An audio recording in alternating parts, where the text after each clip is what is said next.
Question number 4, given 15 cot A is equal to 8, find the sine A and sec A। हम लोग सबसे पहले यहाँ पर डायग्राम बना लेते हैं अपना कि ये राइट एंगल ट्रायंगल बन गया, जिसका कि हम लोग का यहाँ से A हो गया, B हो गया एंड C हो गया।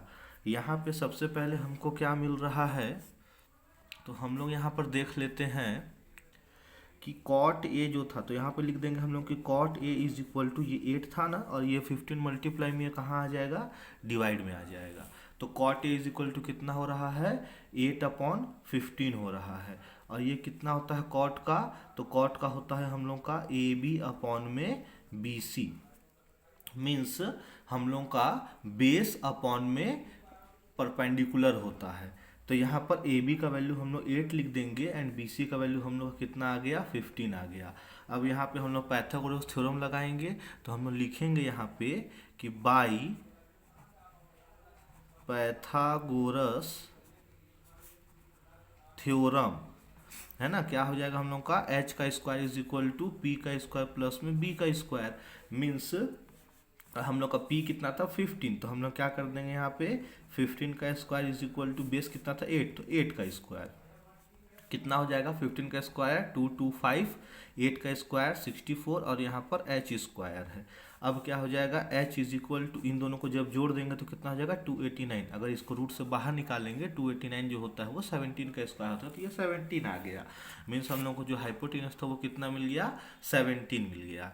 अब हम लोग क्या कर देंगे, हमको किस चीज़ का पूछा था, तो हमको पूछा था साइन ए का वैल्यू। तो साइन ए का वैल्यू पूछा था, तो ये क्या हो जाएगा हम लोग का बी सी अपॉन में ए सी हो जाएगा। मीन्स जो साइन है, तो साइन का अगर ए से, अगर ये एंगल ए से हम लोग ले रहे हैं, तो हम लोग का ये परपेंडिकुलर हो रहा है, ये बेस हो रहा है। और साइन का क्या होता है, तो साइन का होता है परपेंडिकुलर अपॉन में हाइपोटेनस। तो यहाँ पे बी सी का वैल्यू कितना हो जाएगा 15 और ए सी का वैल्यू कितना हो जाएगा 17। तो ये हम लोग का साइन ए का वैल्यू आ गया।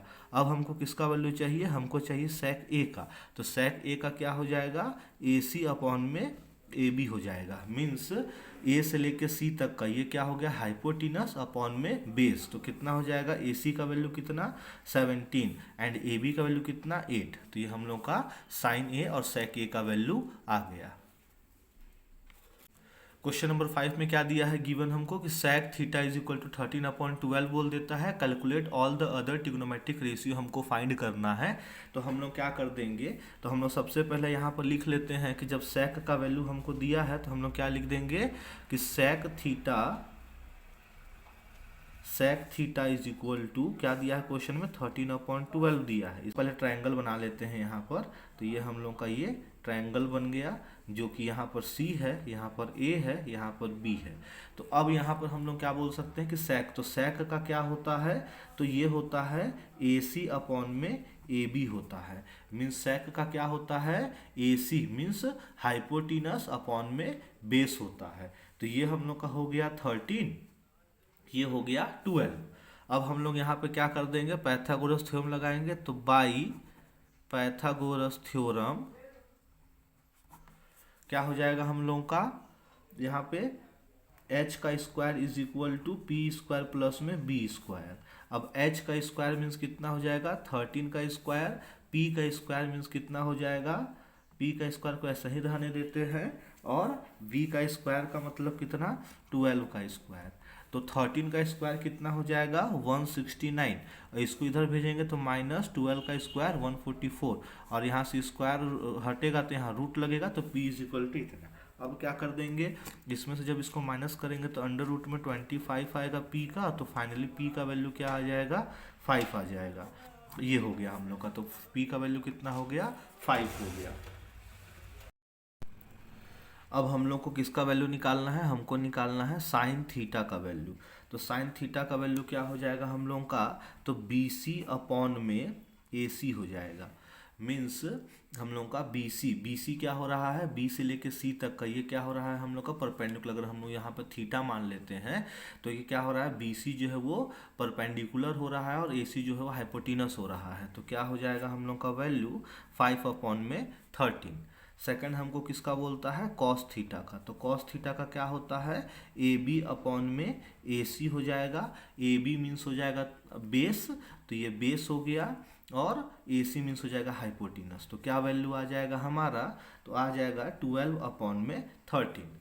थर्ड हमको बोलता है टेन थीटा का वैल्यू निकालने के लिए। तो टेन थीटा जब हम लोग लिखेंगे तो ये क्या होता है, बी सी, है ना। टेन थीटा का क्या होता है, बी सी अपॉन में ए बी होता है। बी सी मतलब परपेंडिकुलर और ए बी मतलब बेस। तो हम लोग का कितना हो जाएगा यहाँ पे, टेन का वैल्यू 5 अपॉन में 12। थर्ड हमको किसका बोलता है, कॉट का बोलता है। कॉट का क्या हो जाएगा हम लोग का, ए बी अपॉन में बी सी। अब ए बी, ए से लेके बी तक का मतलब बेस हो गया 12, और बी सी मतलब परपेंडिकुलर कितना हो जाएगा 5। और थर्ड हमको बोलता है कॉसेक का निकालने के लिए। तो cosec theta is equal to क्या हो जाएगा, ए सी अपॉन में बी सी हो जाएगा। तो ए सी का वैल्यू कितना है, 13 है, तो ये 13 हो गया। और बी सी का वैल्यू कितना है, 5 है, तो यहाँ पे ये 5 हो गया, हम लोग का आंसर आ गया। क्वेश्चन नंबर 6 बोलता है if angle A and angle B are the acute angle such that कि cos A is equal to cos B. हमको शो ये करना है एंगल ए और एंगल बी दोनों आपस में इक्वल है, ये हमको प्रूफ करना है। तो हम लोग क्या कर देते हैं कि सॉल्यूशन में पहले लिखते हैं कि let us consider a triangle ABC in which CD perpendicular AB, यहाँ पर लिख देंगे हम लोग कि cos A is equal to cos B, जो कि क्वेश्चन में हमको गिवन था। तो cos का क्या हो जाएगा हम लोग का, AD अपॉन में AC हो जाएगा, और cos B का क्या हो जाएगा, DB BD अपॉन में BC हो जाएगा। मीन्स यहाँ पे अगर cos A, अगर यहाँ से बात करें हम लोग, तो cos का क्या हो रहा है, AD, ये A से लेके D तक का, ये हम लोग का क्या हो रहा है, बेस हो रहा है। और हाइपोटिनस क्या हो रहा है, ए से लेकर सी तक का हाइपोटिनस हो रहा है। कॉस बी का अगर बात करें तो कॉस बी से क्या हो रहा है, तो बी डी जो है वो हम लोग का बेस हो रहा है, और जो बी सी है ये हम लोग का हाइपोटिनस हो रहा है। अब यहाँ पे हम लोग इसको इक्वेशन 1 ले लिए। अब लिखेंगे यहाँ पर कि फ्रॉम इक्वेशन 1 से हमको क्या मिल रहा है, ए डी अपॉन में बी डी, है ना, A C A D upon में B D is equal to A C upon में बी सी। मतलब इसको भेजे यहाँ मल्टीप्लाई में, इसको भेजे यहाँ, क्रॉस मल्टीप्लाई हुआ है, तो हमको ये मिल गया। अब हम लोग यहाँ पर लिख सकते हैं कि ए डी अपॉन में B D is equal to A C upon में सी पी, और यहाँ पर क्या लिख देंगे कि बाई कंस्ट्रक्ट वी हैव, है ना, कंस्ट्रक्ट करने से हमको क्या मिल गया है कि B C is equal to C P मिल गया है। मीन्स हम लोग का जो यहाँ से बी से लेके सी तक का जो है, और सी से लेके पी तक का जो है, ये दोनों आपस में इक्वल, हम लोग ऐसा इसको कंस्ट्रक्ट किए हैं। तो यहाँ पे हम लोग बी सी के जगह पर सी पी लिख सकते हैं। अब यहाँ पे हम लोग क्या कर देंगे कि by converse of B P T converse से हमको क्या मिल जाएगा कि C D parallel B P मिल जाएगा हमको। अब हम लोग क्या कर देंगे यहाँ पे कि एंगल ए सी डी जो है is equal to angle C P B के हो जाएगा। कैसे हो जाएगा, तो करस्पॉन्डिंग एंगल थ्योरम से हमारा हो जाएगा। तो ये हम लोग का करस्पॉन्डिंग एंगल हो गया। मीन्स जो ए सी और डी ये वाला जो एंगल है, और सी पी बी ये वाला एंगल, ये दोनों एंगल करस्पॉन्डिंग एंगल से आपस में इक्वल हो रहे हैं।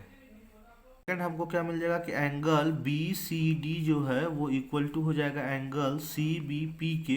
ये किससे हो जाएगा, तो ये अल्टरनेट इंटीरियर एंगल से हो जाएगा। यहाँ पर कि जो हम लोग का बी सी और डी ये वाला जो एंगल है, वो वाला सी बी और पी इस वाले के इक्वल चला जाएगा। तो अब हम लोग यहाँ पर क्या बोल सकते हैं कि बाई कंस्ट्रक्ट, जो हम लोग कंस्ट्रक्ट किए वी हैव, तो हमको क्या मिला था, तो हमको मिला था कि B C is equal to C P, ऐसा हम लोग कंस्ट्रक्ट किए थे। तो हम लोग यहाँ पे क्या लिख सकते हैं कि angle C B P is equal to angle C P B, ये किससे हो जाएगा, तो angle opposite to equal side, है ना। अगर ये दोनों जो था, अगर हम लोग का यहाँ पर जो सी पी था, अगर ये डायग्राम देखें तो यहाँ पर जो हम लोग का CP था और जो CB था, ये दोनों अगर आपस में इक्वल हो जाते हैं तो ये एंगल इस एंगल से इक्वल चला जाएगा। तो यहाँ पर ये दोनों आपस में इक्वल चला गया। अब यहाँ पर लिख देंगे कि फ्रॉम इक्वेशन 3, 4 एंड 5, यहाँ पे इक्वेशन ले लेते हैं हम लोग। ये ले लिए हैं 2, ये ले लेते हैं 3, ये ले लेते हैं 4 और ये ले लेते हैं 5। तो अब इस तीनों के जो इक्वेशंस था हम लोगों का, इससे हमको क्या मिल जा रहा है कि एंगल ACD जो है वो एंगल BCD के इक्वल हो जा रहा है। और इसको ले ले रहे हैं हम लोग इक्वेशन 6 ले ले रहे हैं। हम लोग का जो यहाँ पर ACD जो था वो CPB के बराबर था और BCD जो था वो CPB के बराबर था और यहाँ पे जो CPB था वो हम लोग का CPB के बराबर था। तो यहाँ पे हम लोग का ये दोनों एंगल जो है वो आपस में इक्वल हो गए। अब यहाँ पे हम लोग ये लिख सकते हैं कि इन ट्रायंगल CAD, हम लोग एक ट्रायंगल CAD लिए एंड सेकंड हम लोग ट्रायंगल CBD लेते हैं। तो इससे हमको क्या मिल जाएगा कि एंगल ACD जो है वो इक्वल मिल जाएगा BCD के, है ना। किससे मिल जाएगा? तो इक्वेशन जो 6 था इससे हमको मिल जाएगा। तो ये हमको मिल गया। दूसरा हमको क्या मिल गया कि CDA जो था वो एंगल हम लोग का CDB के बराबर हो गया। कैसे हो गया? तो बोथ जो थे वो क्या थे? 90 डिग्री थे, दोनों के दोनों 90 डिग्री हैं। तो यहाँ पे हम लोग ये बोल सकते हैं कि therefore the remaining angle should be equal. तो जो बचा हुआ जो एंगल थे वो भी इक्वल हो जाएंगे। मीन्स एंगल CAD जो है वो हम लोग का एंगल CBD के इक्वल हो जाएगा। और जब ये दोनों इक्वल होगा तो हम ये बोल सकते हैं कि ये एंगल A है और ये एंगल B है, ये दोनों इक्वल होगा। यही हमको प्रूफ करना था। Question number 7, if cot theta is equal to 7/8। Question में दे दिया है हमको, ये 2 क्वेश्चन दिया है, इसको हमको प्रूफ करना है। सबसे पहले हम लोग यहाँ पे ट्रायंगल ड्रॉ कर लेते हैं। ये हम लोग का ऐसे करके ये ट्रायंगल हो गया, ठीक। तो हम लोग को जो क्या दिया था पहले, तो हम लोग का यहाँ सॉल्यूशन लिख लेते हैं कि क्या दिया था हम लोग को। तो हमको दिया है cot theta is equal to क्या दे दिया है? BC/AB is equal to 7/8। Means अगर इसका नाम ले लेते हैं हम लोग ये B और इसको ले लेते हैं A और इसको ले लेते हैं C। तो हम लोग का जो BC था, मतलब B से लेकर C तक का जो था वो 7 था और A से लेकर B तक का जो था वो हम लोग का 8 था, ठीक। यहाँ पे हम लोग पाइथागोरस थ्योरम लगा लेते हैं। तो क्या हो जाएगा? h का square is equal to p का स्क्वायर प्लस में b का स्क्वायर। अब p का स्क्वायर का मीन्स क्या हो जाएगा? यहाँ पर 8 का स्क्वायर और b के स्क्वायर का मतलब क्या हो जाएगा? 7 का स्क्वायर। और यहाँ पर कितना है हम लोग का? h का स्क्वायर। अब 8 का स्क्वायर कितना होता है? 64। 7 का स्क्वायर कितना होता है? 49। यहाँ से स्क्वायर हटा तो ये रूट लग गया, h इज इक्वल टू इतना। अब इसको क्या कर देंगे? जब दोनों को जोड़ देंगे तो क्या हो जाएगा? h इज इक्वल टू 113 आ जाएगा। मीन्स हम लोग का जो हाइपोटेनस था वो कितना आ रहा है? अंडर रूट में 113 आ रहा है। सबसे पहले हम लोग क्या कर लेते हैं? हम लोग कर लेते हैं साइन थीटा का वैल्यू निकाल लेते हैं, जो कि AB/AC होता है। अब AB, A से लेके B तक का जो वैल्यू था वो कितना था? 8 था। और हम लोग का A से लेके C तक का जो वैल्यू था वो कितना था? Under root 113। और उसके बाद हम लोग क्या कर लेते हैं? कॉस थीटा का वैल्यू निकाल लेते हैं।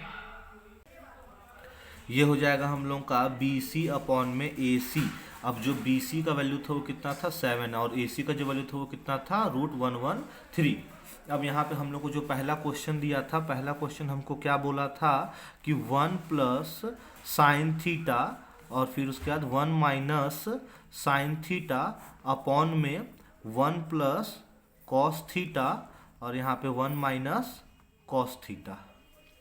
अब वैल्यू रख लेते हैं, ठीक है। पहले तो यहाँ पे ये देख लेते हैं कि a plus B, a minus B बन रहा है। मीन्स ये फॉर्मूला बन सकता है a का स्क्वायर माइनस b का स्क्वायर। और सेकंड में भी वही चीज़ हो रहा है, तो a का स्क्वायर माइनस b का स्क्वायर। अब यहाँ पे वैल्यू पुट कर देते हैं तो कितना हो जाएगा?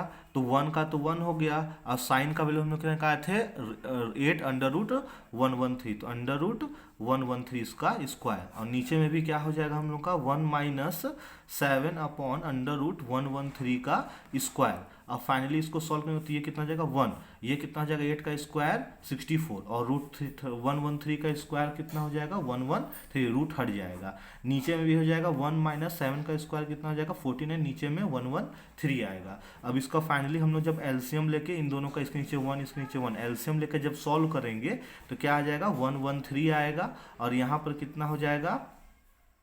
113 माइनस में 64 और नीचे में क्या हो जाएगा 113 माइनस में 49 अपॉन में 113। तो फाइनली हम लोग का क्या आ जाएगा 49 अपॉन में 113 और इसको माइनस कर देंगे तो कितना हो जाएगा 64 अपॉन में 113। जब इसको ऊपर भेजेंगे तो ये जाएगा ऊपर, 64 आएगा नीचे, मीन्स ये दोनों कैंसिल हो जाएगा। तो हम लोग का क्या बच जाएगा 49 अपॉन 64, ये इसका आंसर हो गया। अब सेकंड जो था उसका हम लोग देख लेते हैं कि सेकंड हमको क्या क्वेश्चन में दे दिया था कि cot square theta is equal to cot square theta, ऐसा लिख लेते हैं। और कॉट का वैल्यू क्या होता है हम लोग का 7/8 का स्क्वायर, इसका मतलब कितना हो जाएगा 49 अपॉन में 64। तो ये इसका आंसर आ गया।